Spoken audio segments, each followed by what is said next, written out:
Hello everyone, welcome to geography classes. मैं हूं प्रदीप कुमार और आज हम डिस्कस करेंगे most important MCQ series part 5 को। तो चलिए स्टार्ट करते हैं आज की वीडियो को। So here you can see question number 41, which one of the following term is appropriate for the mixing zone of two biome. तो कौन सा यहाँ पर वर्ड दिया गया है जो कि अप्रोप्रिएट है टू बायोम के मिक्सिंग जोन के लिए। ऑप्शन ए है एनवायरनमेंट, ऑप्शन बी है इकोलॉजी, ऑप्शन सी है इको साउंड और ऑप्शन डी है इकोटोन। तो इसका जो राइट आंसर होगा वो होगा ऑप्शन डी इकोटोन। इकोटोन यानी कि प्रतितान। ये क्या होता है कि जहाँ पर दो बायोम एक दूसरे के साथ मर्ज होते हैं उस रीजन को इकोटोन के नाम से या संक्रमण क्षेत्र के नाम से जाना जाता है। बेसिकली एक ट्रांजिशन जोन होता है जो दो बायोम को या तो मिलाता है या उनको अलग करता है। इसके अलावा ऑप्शन ए है एनवायरनमेंट। एनवायरनमेंट आप सभी को पता होगा कि जो हमारे सराउंडिंग एरिया में फिजिकल फिनोमेना जो भी हम देखते हैं उसी को एनवायरनमेंट कहा जाता है, जिसमें प्लांट्स वगैरह फ्लोरा वगैरह को इंक्लूड किया जाता है। ऑप्शन बी है इकोलॉजी। इकोलॉजी वर्ड सबसे पहले यूज़ किया गया था 1935 में अर्नेस्ट हैक्ल के द्वारा। इन्होंने इस वर्ड का यूज़ किया था। और इकोलॉजी होता क्या है, जितने भी लिविंग ऑर्गेनिज्म हैं चाहे उसमें ह्यूमन बीइंग को भी शामिल करें, उसका फिजिकल एनवायरनमेंट के साथ किस तरह का रिलेशन है। तो बेसिकली इसमें स्टडी की जाती है ऑर्गेनाइजेशन, जितने भी लिविंग ऑर्गेनिज्म हैं और उनका फिजिकल एनवायरनमेंट, उनके रिलेशन के बारे में इसमें स्टडी की जाती है। इसके बाद नेक्स्ट है यहाँ पर इको साउंड। इको साउंड का मतलब क्या होता है कि जो साउंड है वो किस तरह से रिफ्लेक्ट करता है। बेसिकली इस इको साउंड का यूज़ किया जाता है फिजिक्स के लिए, या फिजिक्स में इस वर्ड का यूज़ किया जाता है। इसके बाद नेक्स्ट क्वेश्चन है हमारा question number 42, who among the following defined geography as human ecology. तो इनमें से कौन सा स्कॉलर है जिसने ज्योग्राफी को डिफाइंड किया है एज ह्यूमन इकोलॉजी, यानी कि मानव पारिस्थितिकी के रूप में भूगोल को किसने डिफाइन किया है। ऑप्शन ए है हार्टसॉन, ऑप्शन बी है सेफर, ऑप्शन सी है बैरोज और ऑप्शन डी है रितोपन। तो इसका जो राइट आंसर होगा वो होगा option C H Barrows. H Barrows को जाना जाता है एज ए ह्यूमन इकोलॉजिस्ट। तो मानव पारिस्थितिकी के रूप में इन्होंने भूगोल को डिफाइन किया था। तो इसका जो राइट आंसर है वो है बैरोज। इसके अलावा हार्टसॉन को जाना जाता है एरियल डिफरेंशिएशन के लिए। इसके बाद नेक्स्ट है यहाँ पर ऑप्शन बी है सेपर को जाना जाता है एक्सेप्शनलिज्म इन ज्योग्राफी के लिए। तो यानी कि एक्सेप्शनलिज्म का जो कंसेप्ट था वो ज्योग्राफी में सेपर के द्वारा दिया गया है। इसके बाद नेक्स्ट है यहाँ पर रितोफन। तो रितोफन को बेसिकली हम जानते हैं एज ए जर्मन ज्योग्राफर, और इन्होंने बुक लिखी थी ज्योग्राफी ऑफ चाइना, या फिर जो सिल्क रूट जो वर्ड है वो इनके द्वारा यूज़ किया गया था। सिल्क रूट यानी कि जो यूरोप को चाइना से जोड़ने वाला जो रूट है, सिल्क रूट के नाम से उसको जाना जाता है। इसके बाद हमारा नेक्स्ट क्वेश्चन है question number 43, who among the following defined geography as discovery of predictive pattern during quantitative revolution period. तो जो क्वांटिटेटिव रेवोल्यूशन पीरियड था उस टाइम पर जो डिस्कवरी की गई ज्योग्राफी को एज ए प्रेडिक्टिव पैटर्न की तरह माना गया, तो वो कौन से स्कॉलर थे जिसने इस कंसेप्ट को दिया था। ऑप्शन ए है पीटर हेगेट, ऑप्शन बी है विलियम बुंगी, ऑप्शन सी है डेविड हार्वे और ऑप्शन डी है आरजे सोरले। तो इसका जो राइट आंसर होगा वो होगा option B William Bunge. William Bunge को जाना जाता है as a geography discovery of predictive pattern during quantitative revolution. Quantitative revolution के टाइम पे इन्होंने प्रेडिक्टिव पैटर्न के बारे में डिस्कवरी की थी या उसका उल्लेख किया था। इसके अलावा पीटर हैगेट है यहाँ पर। पीटर हैगेट को जाना जाता है locational analysis in human geography. तो लोकेशनल एनालिसिस का जो कंसेप्ट था ह्यूमन ज्योग्राफी से रिलेटेड वो दिया गया था पीटर हैगेट के द्वारा।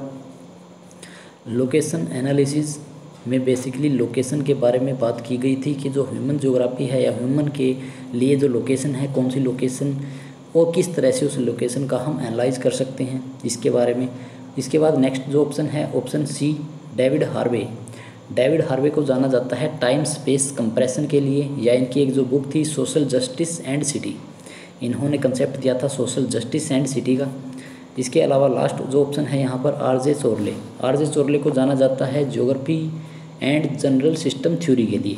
तो इनकी जो कंसेप्ट था या इनकी जो थ्योरी थी geography and general system theory इनके द्वारा दी गई थी। इसके बाद नेक्स्ट क्वेश्चन है हमारा question number 44, who among the following को related the colour of ocean water and its salinity. तो इनमें से कौन सा स्कॉलर है जिसने ओशनिक सैलिनिटी और कलर के बारे में कोरिलेशन बनाया था, यानी कि इन दोनों को एक दूसरे से जोड़ा था।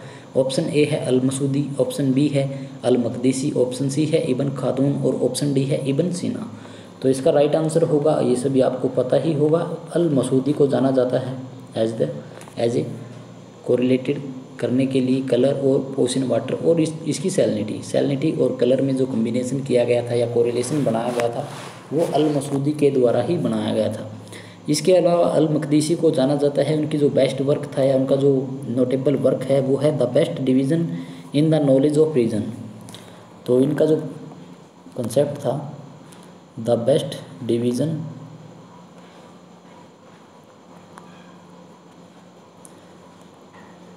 इन द नॉलेज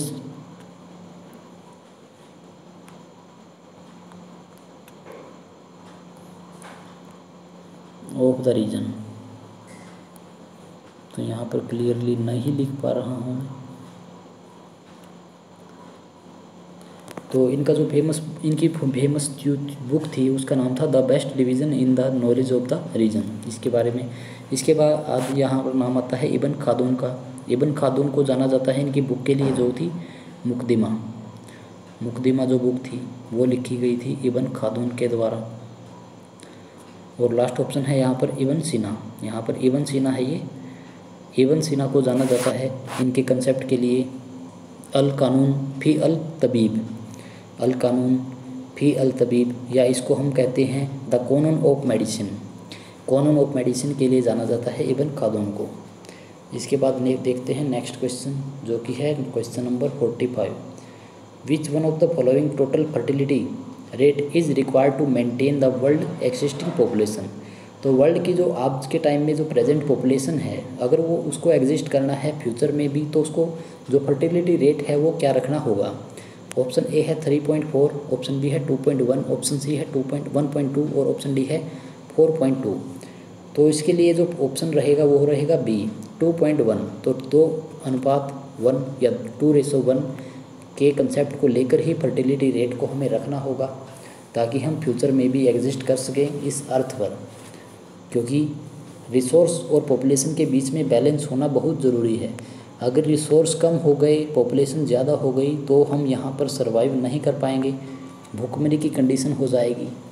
इसलिए रिसोर्स और पॉपुलेशन में बैलेंस बनाए रखने के लिए हमारी जो रेशो होनी चाहिए फर्टिलिटी रेशो 2.1 या 2:1 होनी चाहिए। इसके बाद देखते हैं हमारा अगला क्वेश्चन है क्वेश्चन नंबर 46।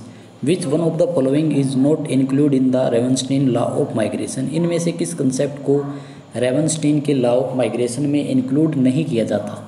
तो रेवनस्टीन ने दिया था लॉ ऑफ माइग्रेशन, और इनमें से कौन सा जो टर्म है या कौन सा कंसेप्ट है जो इसमें इंक्लूड नहीं किया जाता। तो ऑप्शन ए है most migrants proceed step by step, option B है most migrants go for short distance, option C है most migrants move from urban to rural area, और ऑप्शन डी है मोस्ट माइग्रेंट आर एडल्ट्स। तो इनमें जो option C है most migrants move from urban to rural area, इस concept को migration के जो रेवनस्टीन मॉडल था माइग्रेशन का उसमें इंक्लूड नहीं किया जाता। तो जो सी होगा वो राइट आंसर होगा इस क्वेश्चन का, क्योंकि सी जो है उसमें कहा गया है कि अर्बन से रूरल एरिया की तरफ पॉपुलेशन मूव करती है, लेकिन बेसिकली होता क्या है कि रूरल एरिया से पीपल मूव करते हैं अर्बन एरिया की तरफ एजुकेशन के लिए, एम्प्लॉयमेंट के लिए या बेसिक फैसिलिटी के लिए। इसके बाद देखते हैं हमारा next question number 47। Which one of the following is correct statement for Patna city in Bihar and Kolkata city in West Bengal. तो इनमें से कौन सी स्टेटमेंट जो है सही है पटना शहर के लिए और कलकत्ता शहर के लिए, जो कि बेसिकली बिहार और वेस्ट बंगाल की कैपिटल भी हैं। ऑप्शन ए है एज सिटी, ऑप्शन बी है वर्ल्ड सिटी, ऑप्शन सी है पोस्ट इंडस्ट्रियल सिटी और ऑप्शन डी है प्राइमेट सिटी। तो इसका जो राइट आंसर है वो है प्राइमेट सिटी। तो इनको जाना जाता है as a primate city. Primate city का जो कंसेप्ट था वो दिया गया था मार्क जेफरसन के द्वारा। जो रैंक साइज रूल था या जो प्राइमेट सिटी का कंसेप्ट था वो दिया गया था मार्क जेफरसन के द्वारा। और इसके अलावा ऑप्शन ए है एज सिटी। एज सिटी यानी कि किनारे का नगर, यानी कि कोई तट पर है या कोई किसी रिवर के या किसी ओशन के कोस्ट पर अगर कोई सिटी है तो उसको एज सिटी कहा जाता है। वर्ल्ड सिटी यानी कि वर्ल्ड में जो सिटी हैं टॉप सिटीज़ हैं जिनको बेसिकली जैसे कि वॉशिंगटन डीसी है, दिल्ली है, मुंबई है या फिर टोक्यो है। इस तरह की जो सिटी हैं उनको वर्ल्ड सिटी के नाम से जाना जाता है, जहाँ की पॉपुलेशन बहुत ज़्यादा होती है। पोस्ट इंडस्ट्रियल सिटी यानी कि उत्तर औद्योगिक सिटी या शहर, ऐसे शहर होते हैं जो कि औद्योगिक एरा के बाद में बने थे, यानी कि जहाँ पर औद्योगिकरण बाद में हुआ, औद्योगिकरण के बाद इनके शहरों का निर्माण किया गया। तो इसका जो राइट आंसर होगा वो होगा प्राइमेट सिटी। इसके बाद नेक्स्ट क्वेश्चन है हमारा क्वेश्चन नंबर 48।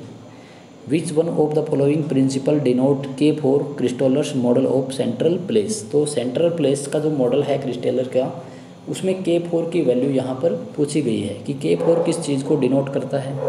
ऑप्शन ए है मार्केट, ऑप्शन बी है एडमिनिस्ट्रेशन, ऑप्शन सी है ट्रांसपोर्ट और ऑप्शन डी है इकोनॉमिक। तो इसका जो राइट आंसर होगा वो होगा ऑप्शन सी, ट्रांसपोर्ट। तो इसने K की वैल्यू दी थी, K3 की वैल्यू थी मार्केट के लिए, K4 की वैल्यू थी ट्रांसपोर्ट के लिए और K7 की वैल्यू थी एडमिनिस्ट्रेटिव सिस्टम के लिए, एडमिनिस्ट्रेशन के लिए K7, मार्केट के लिए K3 और ट्रांसपोर्ट के लिए K4 की वैल्यू उसने दी थी। इसके बाद नेक्स्ट क्वेश्चन है हमारा question number 49। Transportation cost does not play a major role in the location of textile industry because.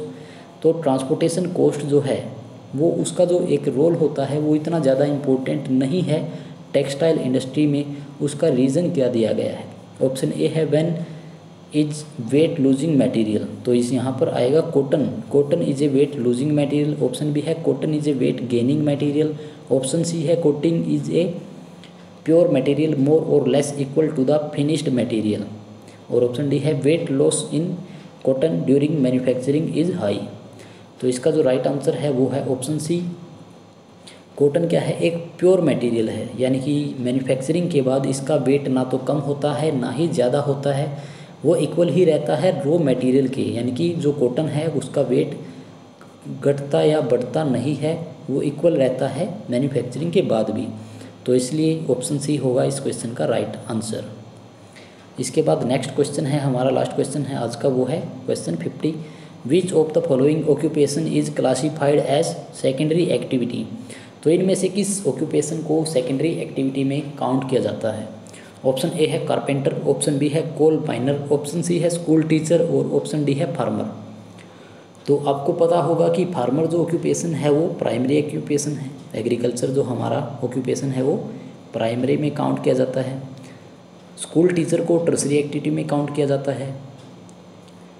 Coal minor जो है वो भी प्राइमरी एक्टिविटी में, यानी कि जो भी माइनिंग है, एग्रीकल्चर है, गैदरिंग है, कलेक्टिंग है, हंटिंग है, ये सारे के सारे हमारे प्राइमरी एक्टिविटी हैं। और लास्ट बचता है यहाँ पर कारपेंटर। तो इसका जो राइट आंसर होगा वो होगा कारपेंटर। कारपेंटर होगा सेकेंडरी एक्टिविटी का एग्जाम्पल। तो जो सेकेंडरी एक्टिविटी का एग्जाम्पल है यहाँ पर पूछा गया है वो है कारपेंटर। तो ये थे आज के क्वेश्चन। आई होप वीडियो आपको अच्छी लगी हो। अगर आपको वीडियो अच्छी लगी तो लाइक करें, कमेंट करें, शेयर करें वीडियो को अपने फ्रेंड्स के साथ और चैनल को सब्सक्राइब करें। So thank you and God bless you all.